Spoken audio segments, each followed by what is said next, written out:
मुंबईमध्ये रेल्वे प्लॅटफॉर्मवरती जे फुटपाथ लावलेले ब्रिज आहे त्या ब्रिजच्या हादऱ्याने अनेक जणांचे प्राण जात आहेत। तरी देखील रेल्वे प्रशासनाने अजून असे काही ब्रिज आहेत सेंट्रल लाईनवरती की त्या ब्रिजचं ऑडिट होऊन देखील त्या ब्रिजची देखभाल केलेली नाहीये किंवा त्या ब्रिजवरती सुरक्षा रक्षक तैनात नाहीये।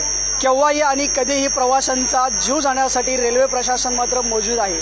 याच ठिकाणी जे आपण पाहू शकता की हे टिटवाळा परिसरामध्ये जे ब्रिज आहे एक कमीत कमी 60 ते 70 वर्ष होऊन गेलेलं आहे, मात्र या ब्रिजचं अद्यापही कामकाज पूर्ण झालेलं नाहीये आणि ते धोकादायक घोषित करून देखील त्यावरती कुठल्याही प्रकारे कारवाई केली जात नाहीये। रेल्वे पॅसेंजर संघटनेकडून वारंवार रेल्वे प्रशासनाला निवेदन दिलेले आहेत, तरी देखील त्या ब्रिजचं काम होत नाहीये। आपल्यासोबत रेल्वे पॅसेंजर संघटनेचे काही कार्यकर्ते आहेत, आपण त्यांच्याकडून जाणून घेणार आहोत। त्यांनी निवेदन दिलेलं आहे, त्यांना रेल्वे प्रशासनाकडून काय आश्वासनं मिळत आहेत। नमस्कार सर, आपलं नाव?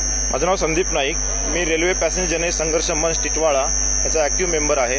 आमची रेल्वे पॅसेंजर जनहित संघर्ष मंच टिटवाळा गेले 2 ते 2.5 वर्षापासून वारंवार पाठपुरावा करून मागण्यांच्या 22 ते 23 मागण्या आम्ही देऊन झालेलो आहोत। त्यातल्या काही मागण्या पूर्ण होतात, पण आमची जी मोस्ट इम्पॉर्टंट मागणी होती ती टिटवाळा ब्रिजची। हा टिटवाळा ब्रिज आहे तो 1968 साली बनवलेला आहे। आता सध्या 2019 चालू आहे।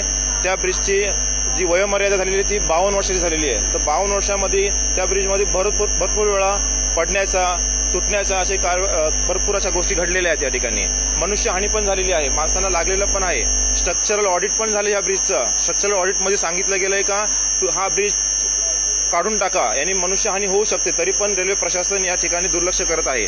रेल्वे प्रशासनाने आम्हाला टिटवाळाकरांना 2 ब्रिज दिले, एक कसारा साईडला आणि कल्याण साईडला, पण कामाची गती मात्र कासवापेक्षा पण कमी आहे, म्हणजे काहीच नाही, शून्य गतीमध्ये। त्याच्यामुळे 1980 सालचा ब्रिज जो व्हीटीची दुर्घटना झाली ती व्हायला नव्हती पाहिजे, तो ब्रिज पडू शकतो, तर 1968 सालचा ब्रिज का नाही पडू शकत? आमचं वारंवार पत्रव्यवहार करून पण आम्ही RTI मधून पण माहिती मागवलेली आहे, काहीही लक्ष देत नाहीये।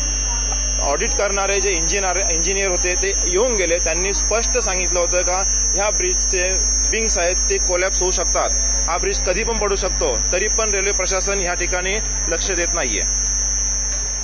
अशा प्रकारे आपण बघितलं असेल की वारंवार या ठिकाणी ऑडिट करून देखील त्या ठिकाणी काम पूर्ण होत नाहीये। मात्र जेव्हा प्रवाशांचे प्राण गेल्यानंतरच रेल्वे प्रशासनाला जाग येणार आहे का, असं तमाम टिटवाळाकरांचं म्हणणं आहे। कॅमेरा पर्सन अक्षय डेकळेसह मी आबासाहेब शेवाळे, टिटवाळा, कल्याण।